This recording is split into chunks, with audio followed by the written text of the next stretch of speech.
প্রথমেই দিয়ে দিব আমি এই গার্লিকগুলো, সবগুলো গার্লিক দিয়ে দিলাম।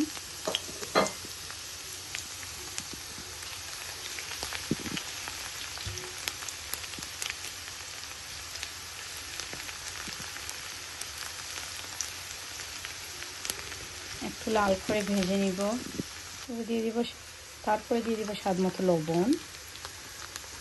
এখন একটু দিচ্ছি, পরে বুঝে কম বেশি হলে দিয়ে দিব।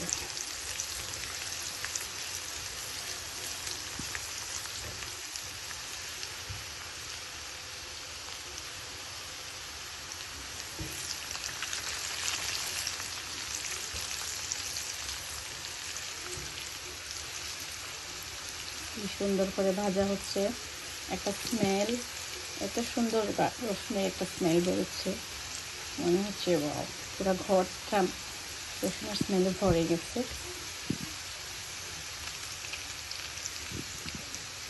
এই যে আমার রসুনটা লাল করে ভাজা হয়ে গেছে, এখন আমি এটাকে আস্তে আস্তে দিয়ে দিব শাকগুলা। বিসমিল্লাহির রহমানির রহিম।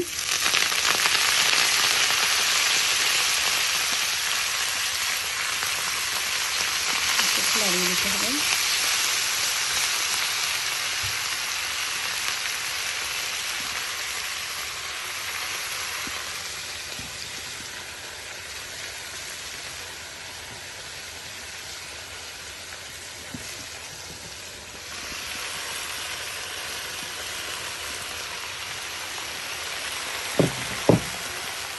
ঢেলে দিলাম,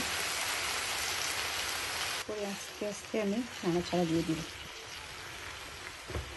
কিন্তু মজার জিনিস হলো কি, যে আমি এটা ঢাকা দিব না। যদি আমি ঢাকা দিয়ে দেই, মানে ঢাকনা দিয়ে রেখে দেই, তাহলে এর যে কালারটা, এই কালারটা নষ্ট হয়ে যাবে। তাই আমি এখানে কোনো ঢাকা দিব না, আমি স্লো আগুন দিয়ে এটাকে কুক করব। এন্ড অফ দ্য টাইম আপনারা দেখবেন যে এটার স্বাদ, গন্ধ এবং কালার তিনটাই কিন্তু অসাধারণ হয়েছে, অসাধারণ হবে। জাস্ট আমরা ওয়েট করতেছি 10 মিনিট।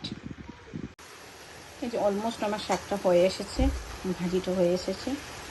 কেউ যদি ঝোল ঝোল খেতে চায় তাহলে পানি রাখতে পারে, আর কেউ যদি আর শুকনা খেতে চায় তাহলে আর একটু সময় নিয়ে জাল দিয়ে পানিটা শুকাই দিই।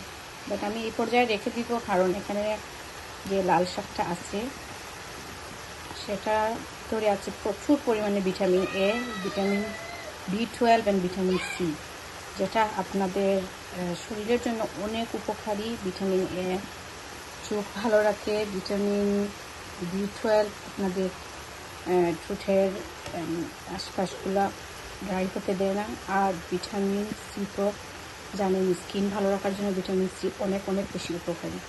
বাইরের সোর্স থেকে ভিটামিনগুলো না খেয়ে যদি আমরা প্রাকৃতিক সোর্স থেকে আমরা যদি ভিটামিনগুলো খাই, তাহলে আমাদের জন্য এবং আমাদের বাচ্চাদের জন্য অনেক ভালো হবে, এবং বাচ্চাদের ইমিউনিটি সিস্টেম আরও স্ট্রং হবে। তো দেখাচ্ছি চেহারাটা একটু পরে। এই যে আমি একটা সার্ভিং ডিশে এটা প্লেটে নিয়ে নিয়েছি। দেখেন এটার কালারটা, এতটুকু কালার নষ্ট হয়নি। আর দেখেন সসটা, দেখেন ইটস রিয়েলি রিয়েলি নাইস। আশা করি আপনারা আমার মতো করে বানিয়ে খাবেন, আর আমি ঝটপট করে খেয়ে নিব। থ্যাংক ইউ, ভালো থাকবেন সবাই।